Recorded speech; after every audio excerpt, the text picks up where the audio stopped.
Eu quero cumprimentar os irmãos, os ouvintes, com a gloriosa paz do Senhor Jesus. Estamos aqui mais um dia desfrutando de uma vida diária com Deus. Hoje eu quero meditar com vocês aqui em Mateus, capítulo de número 26, versículo de número 75, que diz assim: E lembrou-se Pedro das palavras de Jesus que lhe dissera: Antes que o galo cante 3 vezes, me negarás. E saindo dali chorou amargamente. Quero meditar um pouquinho com vocês, né, sobre a vida de Pedro. Todos nós conhecemos, né, um pouquinho da vida de Pedro. Pedro foi chamado pelo Senhor Jesus para o seguir. O Senhor Jesus disse para ele que ele ia ser um pescador de homens, né? Mas no decorrer ali da caminhada com Jesus, vemos Pedro sendo, de alguma maneira, moldado pelo Senhor Jesus em várias áreas da sua vida. Antes do Senhor Jesus completar a obra que tinha na vida de Pedro, ele precisou, né, aprender muito com o Senhor Jesus. E vemos que Pedro era uma pessoa impulsiva, né? Pedro era uma pessoa ali que com ele era 8 ou 80, né? O Pedro chegou a dizer para o Senhor, né? Senhor, se for necessário, né? Eu morrer contigo eu vou, né? Então, Pedro, de alguma maneira, tentava mostrar uma fortaleza que ele não tinha dentro de si. Mas agora, nesse versículo que eu li aqui, né, para vocês, demonstra aqui, né, quando Pedro nega Jesus. A terceira vez que Pedro nega o Senhor Jesus. Na hora que mais precisava, né, ele está firme e forte ali com o Senhor Jesus. Ele demonstrou a maior fraqueza dentro de si. Ele demonstrou ali que ele não era autossuficiente, que ele não era como ele demonstrava ser o tempo todo, que ele tinha esse defeito, que ele tinha falhas, que ele tinha uma parte de si que precisava de mudança. E Deus permite isso acontecer na vida de Pedro. Mas o que eu acho maravilhoso nessa história é que o Senhor Jesus tinha avisado ele antes: olha, Pedro, antes que o galo cante 3 vezes, tu me negarás, né? O Senhor Jesus tinha avisado de uma certa maneira que Pedro ia, né, fazer isso com ele próprio. E Pedro, eu imagino que ele lembra, né, disso quando ele vê ali que o Senhor Jesus olha para ele, o olhar do Senhor Jesus para ele naquele momento. Eu acho que foi a hora que Pedro começou a cair em si. E a palavra do Senhor Jesus fala, né, que depois que o galo cantou 3 vezes, né, depois de ele ter praguejado o Senhor Jesus, né, ele saiu dali e chorou amargamente. Aquele Pedro que tinha cortado a orelha de Malco ali quando foram prender Jesus, né? Com aquela impulsividade, agora estava ali chorando amargamente. Por quê? Porque tinha negado o Senhor Jesus, não tinha conseguido cumprir a sua palavra de ir com Jesus até na morte. Se fosse preciso, ele até morreria com o Senhor Jesus. Agora estava se desfazendo ali. Eu imagino que em cada lágrima que foi descendo dos seus olhos, estava desfazendo ali esse velho Pedro. Aí estava sendo um trabalhar de Deus feito dentro de Pedro, né? Quando eu olho para a vida dele e vejo ali, né, quando ali em Atos ele começa a pregar ali, eu vejo que foi necessário tudo isso acontecer. Assim como tem coisas na nossa vida que acontece, que muitas das vezes mostra a nossa parte frágil de nós mesmos, é Deus mostrando para nós aonde nós precisamos ser trabalhados.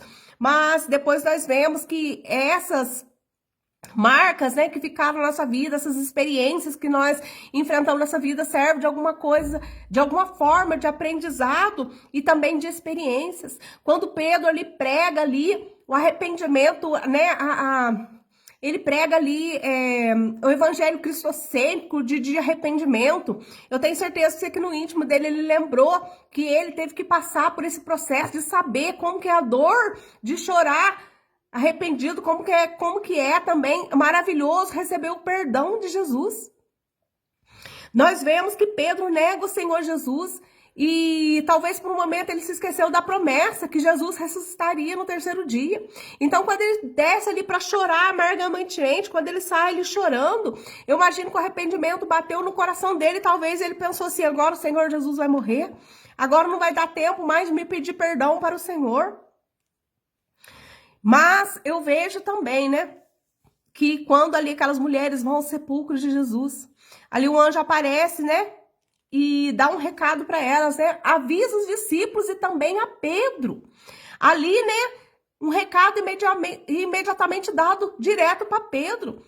Exatamente, porque o Senhor sabia que o sentimento que ele estava no coração dele já era de arrependimento. Ele precisava ter um reencontro de novo ali com Jesus, para ele, né, demonstrar ali que ele tinha se arrependido, né?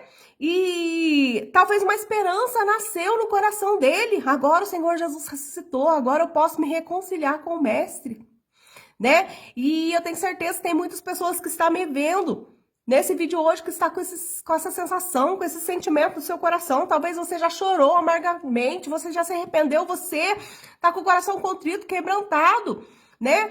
E muitas das vezes nós choramos, né? Só que ao mesmo tempo, a dor nossa é tão grande que nós queremos voltar para a vida passada. Mesmo Pedro tendo ido no sepulcro, visto que Jesus não estava mais lá. Mais para frente, no Evangelho de João demonstra ali que Pedro quis voltar para a velha vida. Ele convidou seus amigos, vamos pescar. Vou voltar para pescar. Eu vejo ali um Pedro agora que pensou assim, ah não, agora acabou tudo para mim, eu vou voltar na velha prática, vou voltar na velha vida. Mas o nosso Jesus, como ele é maravilhoso, como ele já tinha mandado avisar Pedro, né? Jesus ali aparece naquele mar ali e chega para os discípulos e pergunta para eles, tem algo para comer? Ali imediatamente eles percebem que era o mestre, que era Jesus. E Jesus agora espera eles ali, né? Com peixe e pão quentinho. Né? Numa fogueira com peixe e pão quentinho. Eu tenho certeza que Pedro olhou naquele momento e se lembrou que a terceira vez que ele negou Jesus também foi na frente de uma fogueira. Mas o nosso Deus é maravilhoso. Eu quero dizer para você que o Senhor Jesus, ele pode restaurar a sua vida aí aonde você caiu. Não precisa, né, você ir para outros lugares, não precisa. O Senhor deseja restaurar a sua vida aí, mesmo onde você caiu, ele pode te levantar. O Senhor Jesus agora espera ali Pedro, ali na beira da praia, e vemos ali o Senhor trabalhando, o Senhor tratando com Pedro ali diretamente. Só ele, o Senhor Jesus, entendeu? Né? Pedro negou Jesus 3 vezes, agora Jesus faz 3 perguntas para Pedro. Pedro, tu me amas? Pedro, tu me amas? E terceira vez Jesus pergunta, Pedro ali então se entristece e fala, Senhor, o Senhor sabe de todas as coisas, né? E o Senhor fala para ele ali, então, apacenta, né, os meus cordeiros. Jesus estava renovando a promessa na vida de Pedro. Mas o que eu quero trazer para você, né, para ficar fixado na sua mente de hoje, talvez você esteja como Pedro, né? Você negou o Senhor Jesus, por um momento você demonstrou sua fraqueza aí, né? Você viu que você não é super-herói, você viu que você é imperfeito, cheio de falhas. Porque o Senhor Jesus não chamou pessoas perfeitas, o Senhor Jesus chamou pessoas cheias de imperfeições para quê? Para ele transformar, para que o nome dele venha a ser glorificado. Mas talvez você está se sentindo aí, chorando amargamente, já achando que acabou, querendo voltar para a velha vida. Mas eu quero dizer para você, assim como Pedro perdeu por um momento ali a esperança, mas o Senhor Jesus mandou avisar para ele, né? Avisa Pedro, porque eu ressuscitei, tem jeito para ele. Eu quero dizer para você, porque o Senhor Jesus ressuscitou, hoje tem jeito para você, tem perdão para você, tem restauração para sua vida, se você quiser, né? Vemos ali que Judas traiu o Senhor Jesus, né? Qual que é a diferença de Judas com Pedro? A diferença é que talvez Judas, por um momento, se esqueceu da promessa que o Senhor Jesus ia ressuscitar em terceiro dia. Se Judas não tivesse dado cabo da sua vida, também tinha jeito para Judas. Tinha jeito, o Senhor Jesus ia perdoar ele com o mesmo perdão que entregou para Pedro. Mas Pedro não, Pedro conseguiu ter esse encontro de novo com o Senhor Jesus e ver sua vida restaurada, né? Ver sua vida agora, né? De novo transformada. Aquilo que era vergonhoso para ele, aquilo de feio que ele fez, agora vai servir de exemplo, de testemunho para outras pessoas que Jesus é aquele que transforma, aquele que perdoa, aquele que restaura. Agora vai servir de exemplo, né? Para quando ele pregasse ali pela primeira vez, ele poder demonstrar o valor do arrependimento, o valor de restauração, o valor do amor do Senhor Jesus.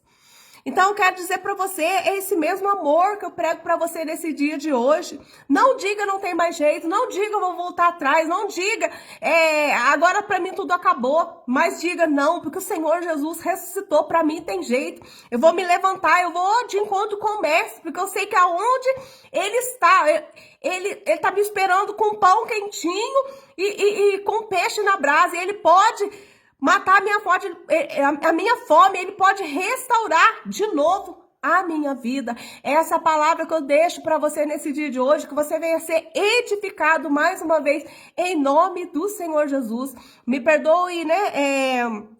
Muitas das vezes os enrolos para falar, irmãos, porque muitas das vezes, né, a gente fica nervoso a fazer o vídeo, mas o Senhor Jesus sabe a real intenção do nosso coração, e eu tenho certeza que essa palavra vai de encontro com alguém que está precisando nesse dia de hoje, né? E essa pessoa vai receber, porque a palavra do Senhor diz assim, que ela não volta vazia, mas antes ela vai, né, e faz aquilo para que ela foi enviada.